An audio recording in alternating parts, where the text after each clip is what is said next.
Alrighty. Howdy neighbors and welcome back to First Snow.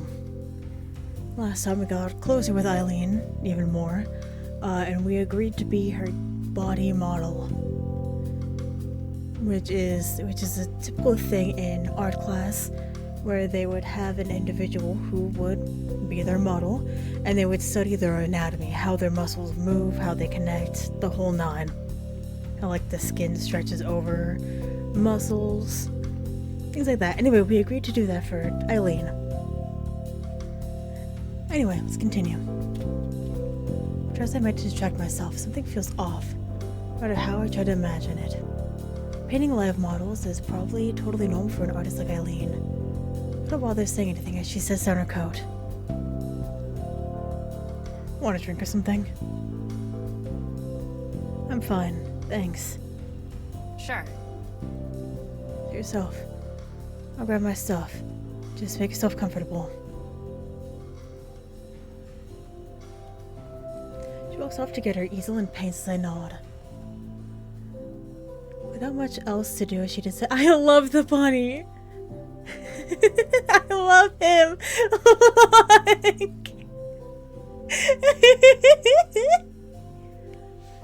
Without much else to do as she disappears into the other room, I idly look around while taking off my own coat and gloves. Our apartment hasn't been cleaned up this time. There's an interesting change. Beyond the easel with a finished painting is still sitting on it. A few colorful fashion magazines lay on the coffee table, near a mug left sitting around. On the couch, a couple of crumpled t-shirts and an old pair of jeans lay strewn over the back and arm. What catches my eye most, however, is the resident, who looks very comfortable at the other end of it. I love him! Not thinking, I walk over and pick him up.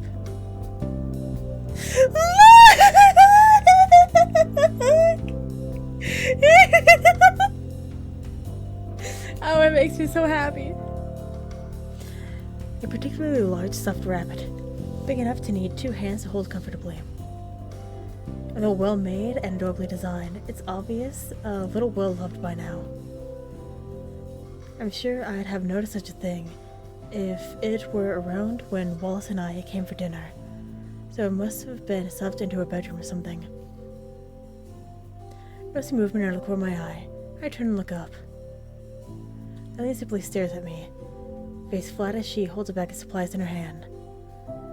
I really shouldn't have gone and started fiddling with her stuff. Sorry. It's really cute. She puts her bag down and sighs, giving me a bit of relief that she isn't angry. Finally, she strides over and takes the toy from me as I offer it to her. My sister gave it to me to keep me company when I moved out. It's back on the sofa! I'm disappointed by how little emotion is in Eileen's voice when she says so. But those thoughts quickly disappear as she gently sets down the rabbit where I had been. She takes care to set it down gently, with a quick brush of its fur. A momentary smile as she steps back and looks at it warms my heart. It only lasts for a second, but a face unmistakably that of a child, one taking care of her favorite companion. So Eileen does have a cute side to her. I somehow feel a bit less wound up about everything now. She's not that different from me in the end. As she turns away, I remember the task at hand. So, I'll just set up the easel and canvas, then I'll have everything ready. Should I take my clothes off, then? I was about to answer before pausing for a moment. Which I like to stifle my awkwardness. And dressing in front of someone else is still weird. If it's a problem, you can grab a towel. I can make do. Feeling more than a little sheepish, I glance around to make sure of my surroundings. The blinds are shut, as they were before, and the door's still locked, so I'm not sure what I expected. Maybe the silence putting me off, the apartment being so far back, being set so far back the road. The apartment being set so far back the road, unlike mine. I want to say that I'm fine, but I can't quite get over the stumbling block of being bared in front of someone. Meeting halfway will have to do for now. As Eileen sets her previous painting on the kitchen counter, I pop into the restroom. My heart's practically in my mouth as I reappear in the room with the towel wrapped around me. Precious little being covered as I took my place before her. Should I stand like this, or... She looks at me for a few moments, in serious thought. It's a little interesting how quickly her demeanor changes to that of a painter, after considering how best to use my body as an artistic prop. Try turning around so your back's towards me. My thoughts are in a haze, unable to let go of how exposed I am. All I can do is nod and dutifully do as she says. Yeah, that's good. Keep your head like that and maybe let your arms hang down. Like this? Yeah, just stay like that. I give a nod, trying to relax as much as I can. That isn't saying much, though. There is no sound in the room as she sketches me out, the pencil sharp, scratching filling the air. It's certainly an odd experience to think somebody is looking at my body so analytically, taking in every detail, considering it, and copying it to canvas. For Eileen's sake, I try to keep as still as possible despite the butterflies in my stomach. Her pencil work apparently finished, which the sound of brushstrokes starts as her painting begins in earnest. She's fast at her sketching. I suppose she'd have a good bit of practice at this. I can't see much at all with my head slightly down like this, but at least this position is easy to keep. Without anything in particular to focus my eyes on, I can't help but turn my thoughts inward. People do this without getting self-conscious. Nobody's ever looked at my body like this, carefully analyzing every curve and muscle. I wonder how I look to her right now. Am I gross? Compared to Eileen, I probably look plain at best. Hey, I know it's not easy, but can you try not to tense up so much? I glance back at Eileen. As then I force myself to face forward again, resuming my pose. Sorry. It's okay. Not too much longer. Her expression is so focused and analytical. I sometimes forget that serious artwork can take so much knowledge and logic, as well as creativity. I really am just an art prop for her. That's good. If I remember that, this isn't so bad. Eileen's done this plenty of times, and I could trust her. I was the one who offered anyway. The reason I did this was to help her. And now I can finally be a part of her true passion of painting. For the corners of my mouth tug a little at the idea. It makes me feel a little special that she's looking at me this way. While she's no doubt done life drawing before, this is something different. Only now do I realize that Eileen's brushstrokes have ceased. Just to work up the will to question her, Eileen speaks up. Alright, you can move now. A weight comes off of me as my entire body slumps. A long breath escaping my lips. It feels like my entire body deflates. Thankful that that my duty has been fulfilled. I adjust the towel a little to ensure that it doesn't slip off. My first thought is to go where I've carefully placed my clothes. On the way, I'm distracted by the sight of it. I'm left speechless. I have to resist the urge to reach out and touch it. This is how Eileen sees me. Not gross, nor plain. I feel my heart sing a little as my eyes move across the canvas. Seeing it through Eileen's eyes, how she sees me. As I stand gazing at the painting, I feel a coat come over me. Eileen draping it over my shoulders. I'm about to thank her, before the words are stolen from my mouth by her different demeanor. Compared to her intense focus while painting, her gaze awkwardly avoids my appreciative expression. All I could do was smile as I clasped the coat tight, the bashful Eileen standing in silence beside me. It's beautiful.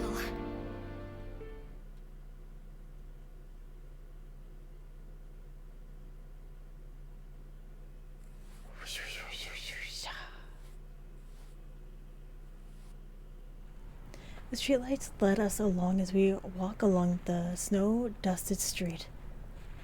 There are pinpricks of light piercing through the evening's darkness. The two of us walk side by side without a word, the only sound being snow crunching underfoot. Or from the silence feeling oppressive, I'm rather glad that we don't need to fill the air with idle conversation. With our classes finished, I offered to repay her for the dinner she'd made for me. Hardly one to turn down for a meal, she readily accepted. It's not like that excuse to bring her over was a lie, as such. Or at least that's what I tell myself. In truth, I just want to be closer to Eileen. As I throw furtive glances at her, I'm mused about how the times we're together feels different than when I'm with others. Her earnest yet clumsy attempts to help me feeling all the more rewarding. I'm not sure, but I don't think these feelings are just friendship anymore. I could have told you that literally 2 hours ago. You're lucky to live so close to school. Still have no idea how you can hike all the way to your place every single day and not be exhausted. That's what happens when you don't wimp out of walking. Being fit has its advantages. While I stop myself from imagining how fit Eileen's body is, I'm reminded that she's seen my body. I cringe in embarrassment as I remember modeling for her the other day. I gotta shake off the feeling before she notices. Eventually we reach the now familiar apartment building, two of us stopping a moment. I'm most surprised myself at how quickly I've come to think this place is home. The ill-maintained building feeling so foreboding at first. Everything here is so different to home. Right down to the streetlights we stand under. Gone were the modern white lights of downtown and the suburbs, replaced by dull orange lamps which occasionally flicker. Well, here it is. More than a little nervous about what she thinks of this new home after bringing her all the way here. Not than judging me for it, she looks more to be carefully studying it. My nervous attempts to read her stoic gaze get me nowhere. Looks nice. So what's your roommate like anyway? No sooner do the words leave her mouth than she jumps from a hand latching tightly on her shoulder. I don't even notice her in the darkness. She must have been having a smoke outside when she saw us. Hey! Yo! I sit at the dinner table. Eileen's gaze has trouble staying on us. I know those eyes well. They're those of a tourist, taking in everything around them while desperately trying to engrave it in memory. Or perhaps in order to judge my living conditions. I have to admit, it must be a bit shabby compared to her home. She's surely worked out that I'm not exactly well off from the area already, though. Compared to Eileen's apartment, ours is full of artifacts of life. A couple of stuffed animals, some movie posters, and DVDs around the place. An aging console next to the television, and various bits and bops accumulated through the years litter the room. Eileen's eyes pass over it all, but she stays unusually subdued. Perhaps the reason is in the room itself with the person sitting across from her. Huh? So this is where you live, huh? Sorry if it's a bit cold, the heating's having problems. I mean having problems as usual. I think I was trying to put on a front. No, it doesn't look great from the outside, but we try to keep the place nice to live in. Fixing leaks, giving the place a look of paint, patching holes, and all that. Get to Ellison, a crash course in handiwork too. It isn't much, but it's home. That's gotta count for something, right? It does. We've done a good job of making this place homely. Maybe we don't say homely. Lots of times people use that to try not to be rude. You never told me that you were this good at science and math, Allison. No wonder it seems so easy for you. He gestures toward the trophy on the side table, and a certificate on the wall above it. Bigger words of from competitions I won in high school. Huh? You never asked. Allison! But seriously, Allison, come on. I heard a playful clip over the head, Eileen snorting in amusement. She was good enough to get a science scholarship thanks to that brain of hers. Never having been great at knowing how to respond to praise, I just hang my head. It feels a little embarrassing to be complimented in front of Eileen. Makes sense. She's got me out of a jam a few times now. She's a handy person to have around. I feel myself flower into a blush at the words, sinking lower into my chair as my face feels hot. I'm surprised how nice it feels, despite being so awkward. A smile spreads on my face as my legs sway beneath the table with unexpected energy. It feels different when it comes from Eileen. Thanks. Thanks for the food, by the way. Yeah. It's nothing. Nice to finally meet someone from Allison's side of the fence for a change, actually. I was starting to get worried that she didn't have any friends. Okay, rude. I can only bring my hand to my face as Eileen raises an eyebrow in pointed interest. I do wish Rose wouldn't make such a big deal out of my being shy. Huh? Really? Not exactly the outgoing type, I guess. I'm shocked. She takes a large sip of the soda before continuing. There's a few of us in her little circle now. No thanks to her dragging me into a club. Eileen! You agreed to come. It's Caprice's club anyway. Oh, now you have nothing to do with it. This is a new story. All I could do was grimace as Eileen lifts an eyebrow, getting the rise out of me that she wanted. She stops to blow a little with a small nudge from her shoulder, earning a smile from Rose.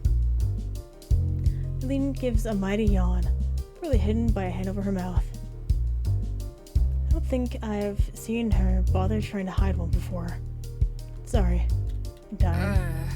I'm always tired. What's with the bags in your eyes anyway? Rough night? Insomnia. It's fun stuff. Sure is. I was thinking to be tactful and not bringing that up, and Rose just kicks down the door as usual. That does give some context to Eileen's short fuse. That should jump to conclusions. Well, they say good wholesome food can fix that up. Hopefully this will pick you up a bit. Nothing says homemade like burgers and fries after all.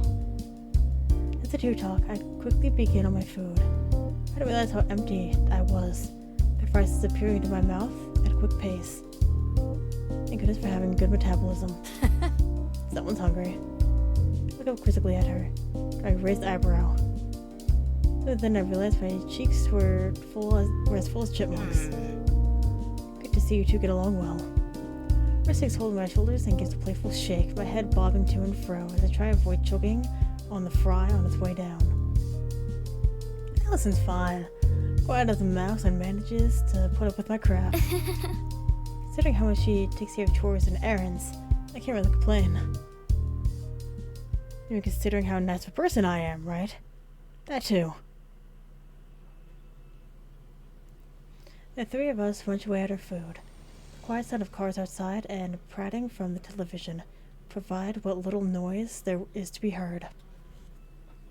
It seems like Eileen is starting to settle, which is a relief. It took me a while myself when I first met Rose. Surprised you two can keep your fingers eating this kind of stuff. You don't have it often, do you? Wasn't I share a quick glance? No. No, not at all. Not often, just special events. There we go. Falling afoul to Eileen's judgment. Should just get a rice cooker. Buy her some bulk, have some vegetable packets, put them together. Easy, cheap, healthier than takeout. I have to admit, it was nice when I dated a guy who could cook.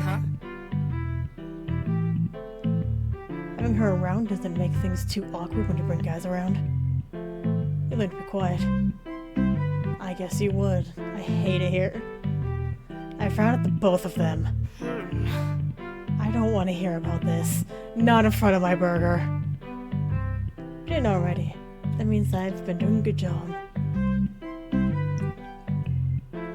Rose comment only makes me...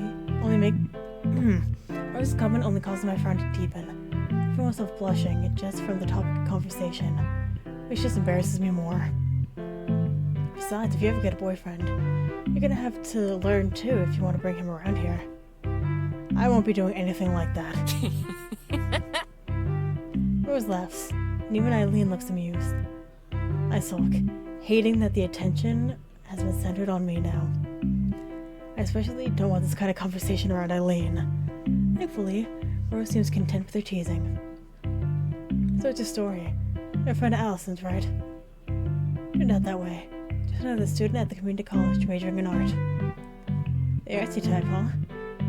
Going for the big bucks then. Thanks. I'm sure you'll find something. Hopefully not involving burgers and fries. Eileen's limits are clearly being tested. Being less tolerant of being poked at than I am. Hopefully Rose realizes it. See over the artsy type yourself. What's with all the ink? Eileen motions to Rose's left side while brandishing a french fry. The tattoo on her upper arm only made more noticeable by her tank top. Looks cool. Seriously? Uh-huh. I expected it to be my left sword or something. That was my first. Oh yeah. Wait, no, forget what I said. I'm a Yakuza. They gave me this as my initiation. Nothing says Yakuza like a biker in middle America. As Rose's chest heaves with light-hearted laughter, I found myself smiling as well.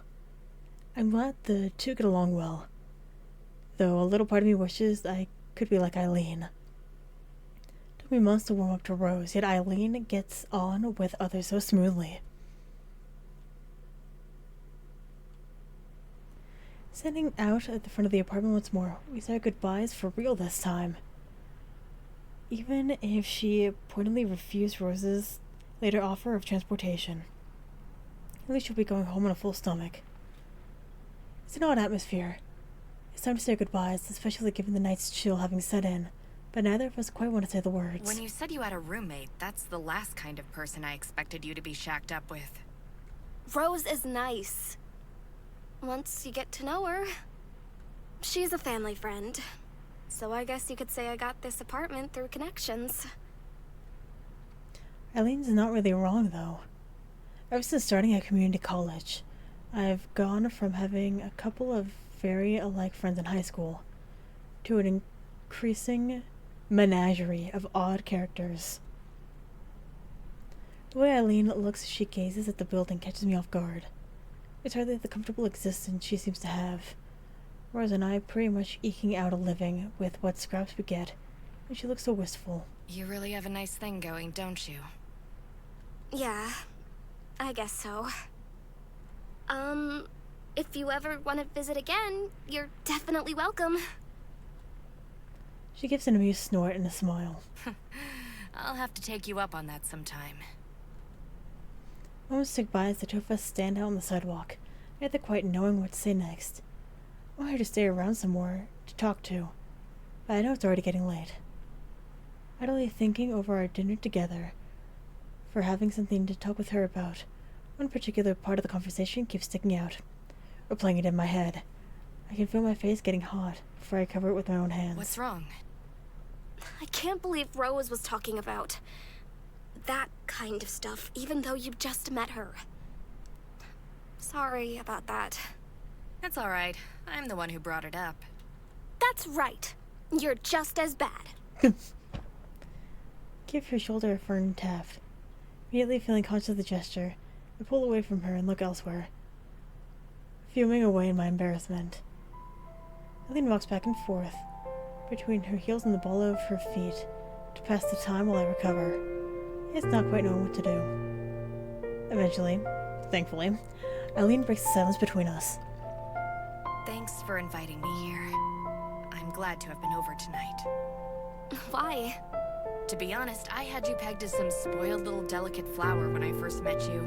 You know, the kind who coasts along on their parents' attention before the real world punches them in the face. I mean, kind of. At Looks like you have your life pretty sorted, though. You've got a good head on your shoulders, friends, and a cool roommate. You've managed to scratch together a pretty decent life for yourself. She just gives a long breath, rocking back and forth on her feet as she tries to put some words together. I want to thank her for her kind words, but I'm left speechless. It's such a warm-hearted appraisal of my current world. I don't really know what to say now. I guess I feel a bit dumb for lecturing you so much. It's fine, really. My frantic brushing off the idea puts us both on the back foot. Smiling, with that wonderful rose smile of hers, she seems to accept the situation. Before I could say anything more, the blonde girl turns to begin the long walk back home. Looking back, Eileen simply raises her hand in the air as she strolls off down the road. She's as confident as ever. Things just happened around me, and I worked problems out as they occurred. Is that really worth respect? It feels strange to have someone I admired to turn that right back on me. I feel my heart sting as her figure gets smaller in the dark night sky, but there's nothing I can say or do. Just watch her go. You can say goodnight!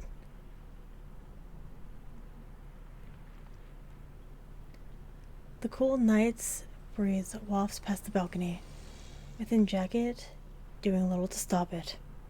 The only noise that I heard is the odd car rushing down the street through the darkness, or snippets of muffled music from neighboring apartments.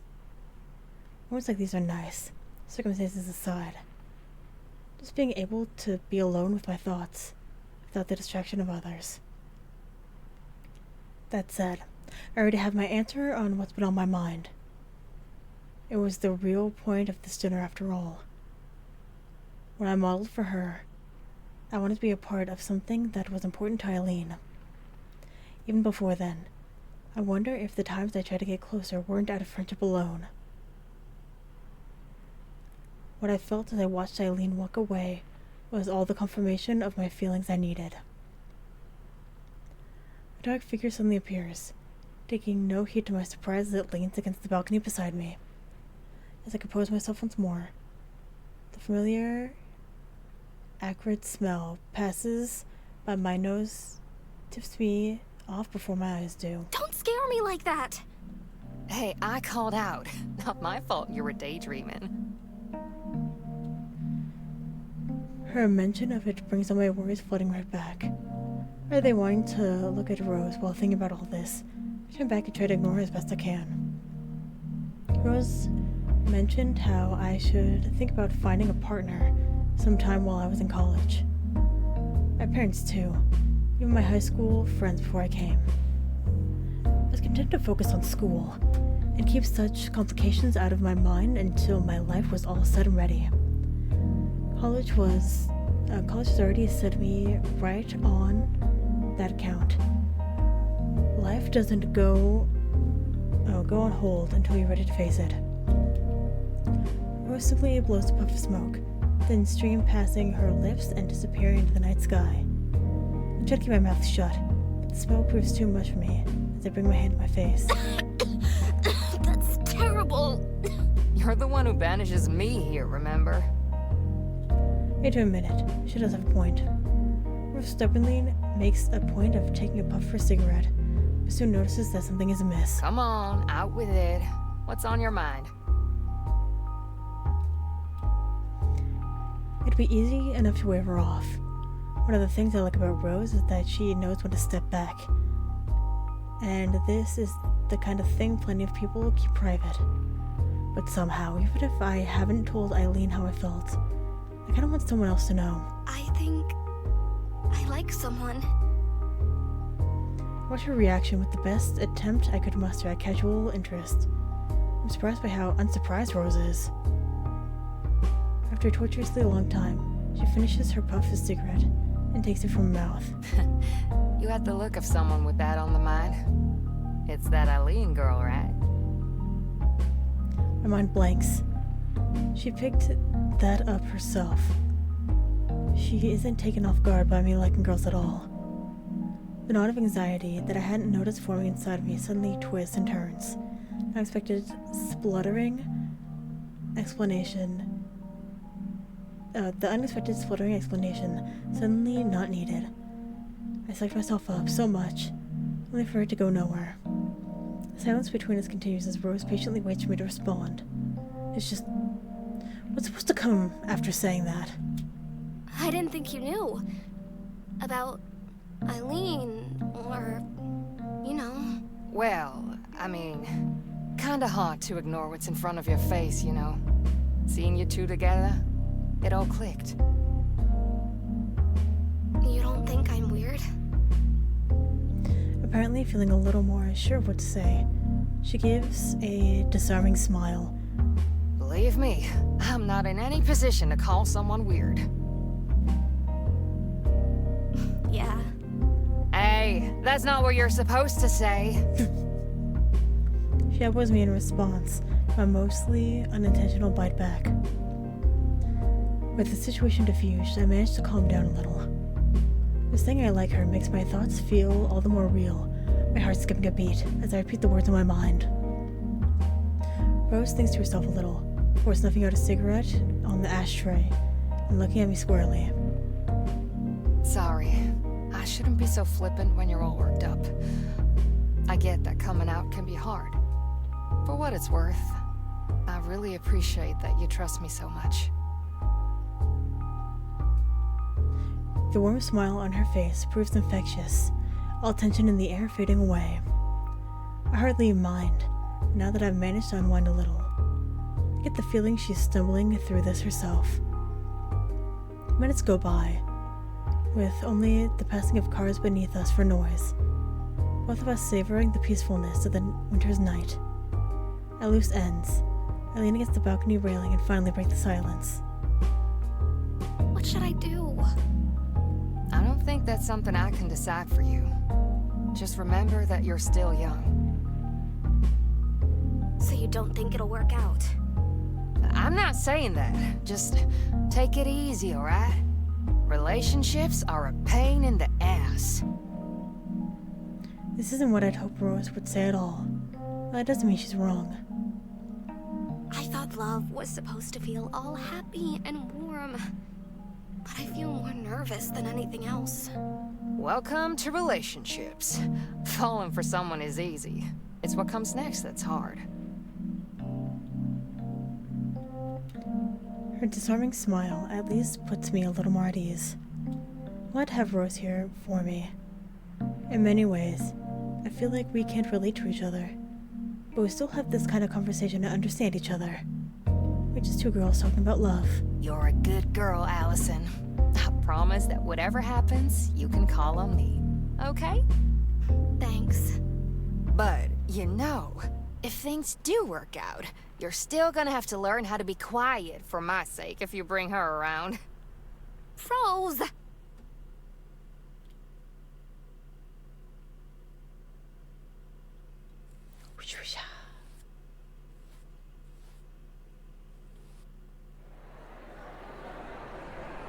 While I'd had my doubts, the city workers managed to get the Christmas tree in the city's main square finished, just on schedule for the first day of December.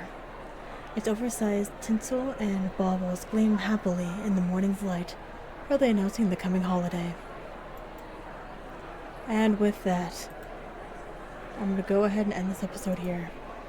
I don't feel like I need to add anything. Well, anyway, thank you very much for watching, and hopefully I will see you later.